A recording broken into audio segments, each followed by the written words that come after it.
Tere kuulama, alustame uudistega, kõigepealt teateid välismaalt. Täna algavad New Yorgi vabadussamba renoveerimistööd, teatab USA presidendi administratsioon. Ajaks, mil valmib Valge Maja avaram tantsusaal, on ka vabadussammas teinud läbi mõned vajalikud asjakohased muudatused. Majesteetlik daam ei hoia siis enam paremas käes tõrvikut, vaid käsi näitab kogu maailmale keskmist sõrme. Kaenla all aga hoiab ta kotti golfikeppidega. Kavandi autor on president Donald Trump ise, kelle sõnul saadab vabadussammas tulevikus korrigeeritud sõnumi kõikidele sisserändajatele, demokraatia ihalajatele ja teistele riigivastastele. Tööd nii Valge Maja kui ka vabadussamba juures lõppevad kevadel. Ja Eestisse.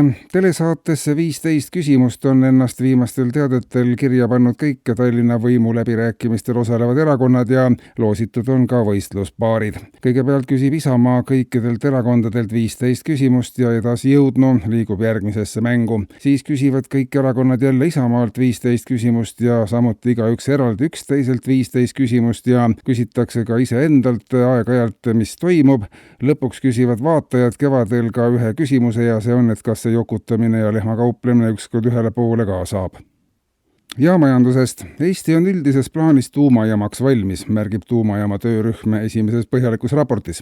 Korraliku tuumajaama tarvis on Eestis olemas intellektuaalne ja materiaalne tehniline baas ja inimesed, kellel ka vastavad kogemused erinevate jamade korraldamises, nagu Auvere elektrijama, Jutah Kõrbe põlevkivijama ja ülevaatlikumalt öeldes ajalukku vaadates on kogu aeg olnud üks jama otsas ja seega pole põhjust karta, et projekti vedavad jõud ei saaks korraliku tuumajamaga hakkama. Vaatamata sellele, et sellise jama prototüüpigi veel olemas ei ole. Peab lihtsalt meie endi tüüpidesse uskuma ja nii saab Eestist ka tuumajama vallast tee. Näitaja märgitakse töörühma pressiteates.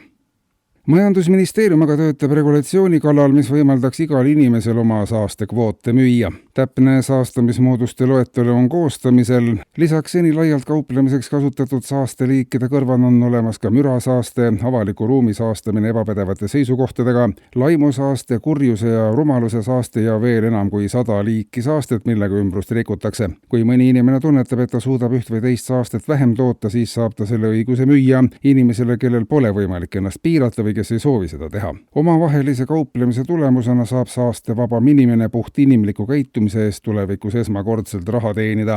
Indiviidid aga, kelle eksistentsiga kaasneb rohkelt erinevalt saastet, saavad selle rahaliselt kinni maksta. Eraisikute vaheline saastekvootide müük algab juba uuel aastal. Ja lõpetuseks ka positiivset. Valitsus annab teada, et võtab täna keskpäevast kuni südaööni vastu riigi kodanike ettepanekuid ja soovitusi Eesti elu paremaks muutmisel. 12 tunni jooksul vastu võetud ettepanekutele kehtib ka valitsuse poolne lubadus, et iga laekunud ettepanek võetakse tõsiselt arvesse ja viiakse ka ellu. Inimestel on palju kogunenud ettepanekuid tekkinud probleemide lahendamiseks ja valitsus on otsustanud edaspidi olla näoga rahva poole ja inimesi senisest oluliselt enam kuulata. Ettepanekuid ja soovitusi võetakse vastu ainult Skype'i vahendusel. Eetris olid uudised.